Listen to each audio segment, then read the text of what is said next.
তাআলা আনহু থেকে হাদিসখানা বর্ণিত, আমার রাসূলকে একজন সাহাবী গিয়ে জিজ্ঞাসা করেন, মাল ঈমান, ও পয়গম্বর, ঈমান কি জিনিস?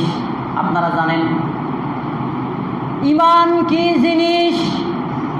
আমার রাসূলকে প্রশ্ন করা হলো, মাল ঈমান, ও পয়গম্বর, ঈমান কি জিনিস? আমার রাসূল বলেন, ক্বালা, আমার রাসূল বলেন, ইযা সাররাতকা হাসানাতুকা, যখন তুমি কোনো ভালো কাজ করবা তোমার অন্তরের ভিতরে আনন্দ লাগবে। সুবহানাল্লাহ নাই? আল্লাহ বলেন, ফালহামাহা ফুজুরাহা ওয়া তাকওয়াহা কদ আফলাহা মান যাক্কাহা। বান্দা, তুমি তোমার ভালো মন্দের বিচার নিজেই করতে পারবা, তুমি নিজেই বলতে পারবা তুমি যে কাজ করো আমল অনুযায়ী জান্নাতি নাকি জাহান্নামী। তোমার বিবেক যদি বলে তুমি জান্নাতি, আল্লাহর কসম করে কোন দিন বলতেছি, কতটার সময় বলে গেলাম, আমার কথাটা নোট করে রাখবেন।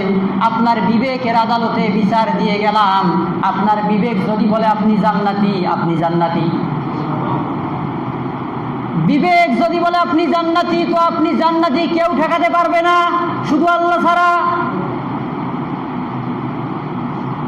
মাল ঈমান, ক্বালা ইযা সাররাতকা হাসানাতুকা, আমার রাসূল বলেন, তুমি যখন ভালো কাজ করবা, তোমার অন্তর যদি তোমার প্রশান্ত হয়ে যায়, তোমাকে যদি ভালো লাগে, আনন্দ লাগে ভালো কাজের বিনিময়, তাহলে বুঝবা তোমার ভিতরে ঈমান আছে। ওয়াসাআতকা সাইয়্যাতুকা ফানতা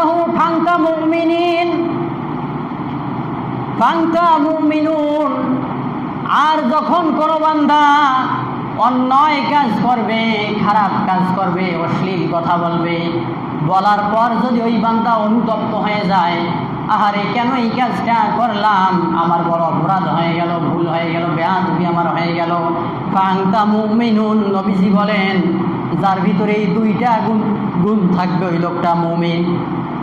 সুবহানাল্লাহ নাই? ফানতা মুমিনুন, ওই লোকটা মুমিন। যদি ভালো কাজ করলে আনন্দ পায়, অন্যায় করলে কষ্ট লাগে, অনুতপ্ত হয়ে যায়, ওই লোকটা মুমিন। আর যদি ভালো কাজে আনন্দ না লাগে, খারাপ কাজে যদি দুঃখ না পায়, ওই লোকটা টাটকা মুনাফিক, সমাজের ভিতরে আবু জেহেলের নাতিপুতি। কি এখন আপনারা ভালো কাজ করলে আনন্দ লাগে, খারাপ কাজ করলে কি কষ্ট হয়, নাকি আরো মজা পান? যে কালকেও যাব ছবি দেখতে বদরগঞ্জের মিতা হলে, আজকে খুব ভালোই লাগছে। যদি এরকম হয় বুঝবেন আপনার ঈমান নাই। ঈমান মাপার মাপকাঠি এইটা। প্রত্যেকটা জিনিস মাপার জন্য মাপকাঠি লাগে। স্বর্ণ মাপতে গেলে কষ্টি পাথর লাগে, আপনি ধান চাল মাপতে গেলে, আপনাকে ধান চাল মাপতে গেলে শিল ব্যবহার করা লাগবে, আর স্বর্ণ মাপতে গেলে নিক্তি পাল্লা ব্যবহার হবে। একবারে পুঙ্খানু হিসাব। কিন্তু আপনি আমি দুনিয়াতে আছি, আল্লাহ পাক আমাদেরকে বানাইছে, আপনি আমি আমাদের ঈমান মাপবো। ঈমান মাপার যন্ত্র হিসাবে আমার নবীজির এই হাদিস আল্লাহ দিয়েছে। সুবহানাল্লাহ বলেন। ঈমান মাপার যন্ত্র আজকে বলতেছি, খুব ভালো করে বোঝেন। এগুলো সাদিকুল ভাই পরে এসেছে, সেই কথাগুলো আমি আপনাদেরকে শোনাইতেছি। কোরআন হাদিস বুঝতে হলে যারা আলেম তারা কোরআন হাদিস বুঝবে, সাধারণ মানুষ কম বুঝবেন, কিন্তু তারপরেও আপনাদের সামনে যদি বিস্তারিত বর্ণনা করা হয় আপনারা বুঝবেন।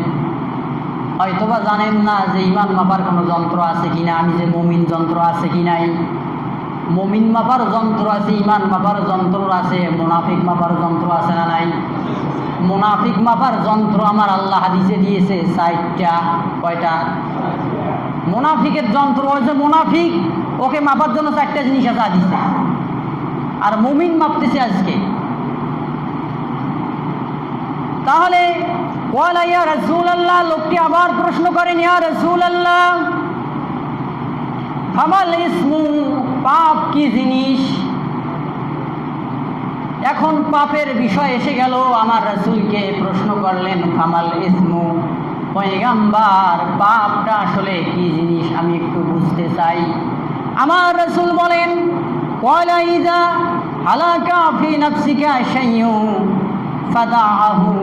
আমার রাসূল বলেন, যখন কোনো বান্দা কোনো কাজ করতে গেলে দ্বিধাদ্বন্দ্বের ভিতর পড়ে যাবে, আপনি অন্যের জমিতে আইল কাটতেছেন, আপনার ভিতরে একটা জিনিস আছে, আপনার বিবেক আছে, আপনার বিবেক আপনারে বলতেছে আইলটা যে কাটতেছো কাজটা কি ঠিক হইতেছে? অন্যের জমির আইল আপনি কাটতেছেন, কাজটা কি ঠিক? ঠিক না বেঠিক?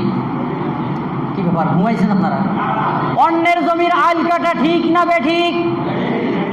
দুধে পানি দেওয়া, ওজনে কম দেয়া, খাদ্যে ভেজাল দেয়া, এ সবগুলোই যদি বেঠিক হয়, আমরাই ব্যবসায়ী, আমরাই দুধের ব্যবসায়ী, আমরাই জমির আইল কাটা, আমরাই সব কিছু, আমরাই দুর্নীতি করি, কলমের একটা খোঁচা দিয়ে কোটি টাকা ইনকাম করে বাড়িতে গিয়ে ফ্ল্যাট বাসার ভিতরে শিশিরে ঘুমাই সারা রাত। আছে না নাই?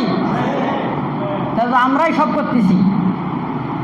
তাহলে যে কাজ করতে গেলে একটা কাজ আপনি করতেছেন, আপনার বিবেক যদি বলে দেয়, দ্বিধাদ্বন্দ্বের ভিতরে আপনি পড়ে গিয়েছেন, কাজটা ঠিক না বেঠিক আপনি বুঝতেছেন না, না বুঝার কারণে এই কাজটা আপনাকে পরিহার করা লাগবে।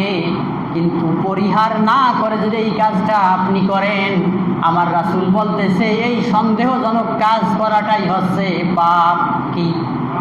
সন্দেহজনক কাজ করা পাপ। বুঝা গেছে? এই হাদিসের ভিতরে ইমান মাপার যন্ত্র আর পাপ মাপার যন্ত্র আজকে আমরা পাইলাম। কিন্তু যদি আপনারা মনে রাখতে পারেন, তো ইনশাআল্লাহ যতদিন বেঁচে থাকবেন এই হাদিসের উপর যদি আমল করতে পারেন, ইমানও মাপা হবে, পাপও বোঝা যাবে আসলে কোনটা পাপ আর কোনটা ভালো, কোনটা ন্যায়।